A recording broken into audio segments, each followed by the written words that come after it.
par rapport à la question effectivement de la mesure selon laquelle l'angoisse vient submerger l'adolescent, finalement, un autre pendant de l'angoisse, c'est aussi cette toute-puissance un peu affichée par les adolescents par rapport notamment à ce confinement. Alors moi, je suis quand même assez marquée, à titre peut-être plus personnel, de nouveau à partir de la pratique, euh, du côté de ce qu'on attribue quand même très fort à l'adolescent, d'une toute-puissance affichée ou de quelque chose où il ne se sent pas du tout concerné par la question du confinement, par la question du risque. Je pense quand même que c'est très fort en écho quand même chez chacun d'entre nous comme adultes, avec la manière avec laquelle on s'est pris quand même de plein fouet cet enjeu de la pandémie par le coronavirus. Et je crois que pour un adolescent comme pour nous, là où l'angoisse peut apparaître, alors qui peut effectivement peut-être être couverte euh, par, euh, par un écran quand même de toute puissance affiché,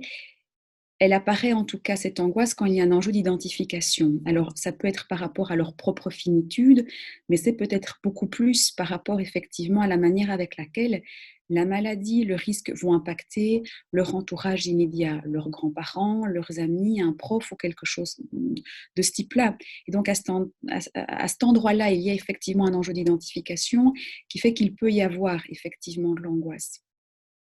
même si elle est recouverte parfois par une attitude nonchalante ou très peu concernée.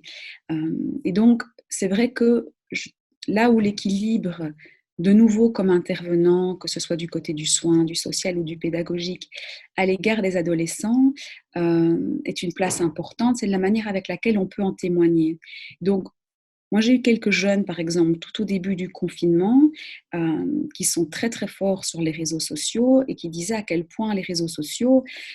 étaient quand même quelque chose de très difficile à gérer pour eux, puisqu'ils ne savaient pas faire la part des choses parmi toutes les informations qu'ils y trouvaient. Certains, par contre, sont très, très créatifs et arrivent à suivre quelques chaînes de youtubeurs et du coup sont plus près de l'info. Mais on voit effectivement que ça vient aussi mettre en exergue la manière avec laquelle ils sont mondes et notamment la manière avec laquelle ils entretiennent un rapport avec les réseaux sociaux notamment. Donc effectivement, les réseaux sociaux sont pour eux un moyen d'être très très en lien avec l'extérieur, même s'ils sont entre guillemets reclus ou confinés chez eux. Euh, Ça, c'est une première chose. Alors, c'est vrai qu'en institution, euh, dans la manière avec laquelle on essaie de communiquer les choses du côté du confinement, ça apparaît de façon encore plus clairement, je pense, que dans des entretiens individuels avec certains jeunes qu'on peut avoir au téléphone, par exemple en période de confinement. C'est une manière qui effectivement vise sans doute à les responsabiliser. Mais je me suis vite aperçue, en tout cas personnellement, que les responsabiliser du côté d'une culpabilisation, ça va les plonger dans une mise à défi. Et c'est là effectivement qu'on peut parfois être dans des espèces d'escalade au tout début effectivement du confinement, en voulant un peu braver les choses. Petit à petit quand même, les jeunes qui quand même se dressent un chemin du côté de la transgression, comme un chemin nécessaire aussi pour venir construire son identité, construire son rapport à l'autre, ces jeunes-là même quand même en période de confinement, arrivent étonnamment à être relativement dociles par rapport effectivement aux mesures de confinement et viennent pointer quand même des attitudes transgressives de la part peut-être même de certains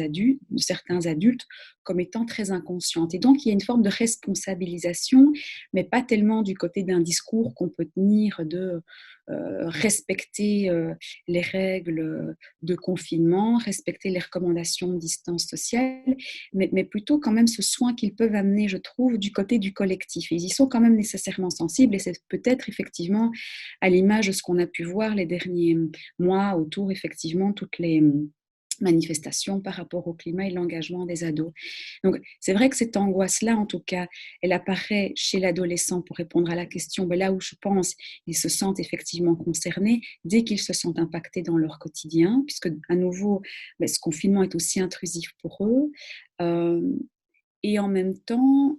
comment effectivement les aider, mais en leur offrant tous des espaces où ils peuvent en parler et où ils peuvent rencontrer des acteurs de terrain, mais qui puissent être témoins, témoins qui accusent réception, mais aussi témoins qui puissent dire que finalement chacun essaie de se débrouiller avec cette situation qu'on ne choisit pas. Et c'est vrai que là où c'est sans doute compliqué pour les adolescents aussi, c'est que autant dans un cadre institutionnel ou à l'école ou ailleurs, on met des règles et ils viennent questionner ces règles-là en interrogeant leur bien fondé. Ici, finalement, ils n'interrogent pas le bien fondé du confinement, en tout cas pour beaucoup. Je ne veux pas généraliser non plus, mais ils ne le questionnent pas parce qu'ils en sont effectivement convaincus. Mais du coup, là où c'est important quand même de questionner l'autorité à laquelle ils font face, ils ne vont pas le faire sur le confinement, mais ils vont peut-être plutôt interroger. Moi, j'ai quelques jeunes qui interrogent les pouvoirs politiques, par exemple, ou alors en cherchant ailleurs qu'autour du confinement un peu de créativité. À notre charge aussi de les laisser un peu créer, peut-être un petit peu se distancer des bords, mais pas nécessairement sur le confinement, mais en lâchant sur d'autres choses.